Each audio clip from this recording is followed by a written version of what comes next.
It's harder to have the chuppah, untangle the chuppah than it is to get married. Get married.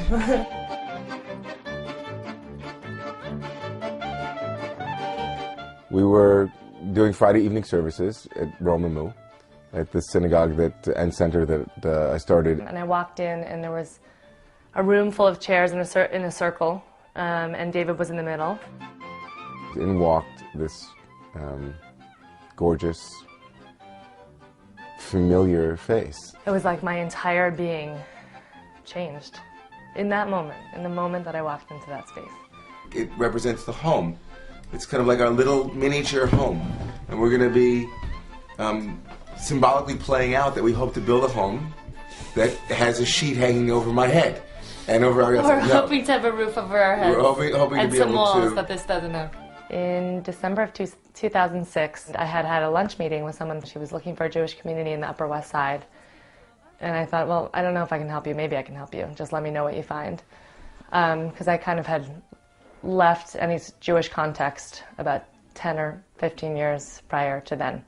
So the next time we had lunch, she said, I actually found a really cool space, a cool synagogue. I guess I was creating the center was that in my own personal journey, having grown up in a modern Orthodox family, my experience was very much of Orthodox Judaism. When I was 23, I wound up leaving Judaism for about a decade. But I was also pursuing other spiritual paths like Buddhism, Eastern spirituality in general. And when I was in my early 30s, I had an awakening that said I have to return to Judaism and I have to bring these things with me. It's an incredible way of maintaining perspective and reminding himself and reminding me and reminding everybody that we're all sort of part of something much bigger, and the details are not quite as important, and life is much more fun than we tend to think it is. As things developed, I wound up being approached to take a job in Aspen, Colorado, and we eventually wound up living half of the time here in New York and half of the time in Aspen, Colorado, and it just felt like Ariel was my partner.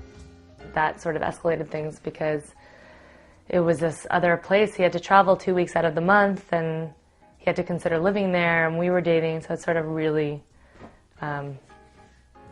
put things in perspective as far as like, okay, are we going to be serious or are we not? I had been thinking since I had met Ariel, she had been telling me about these amazing photographs that she's taken with her best friend Bryn underneath the globe in Columbus Circle at the Trump Tower. And I just kept thinking that we were going to get engaged there. I don't know why I was thinking about that forever. And my best friend happened to have been with us because she came in from California, and they had already planned it to do it this very night because it was a really special night in the Jewish calendar.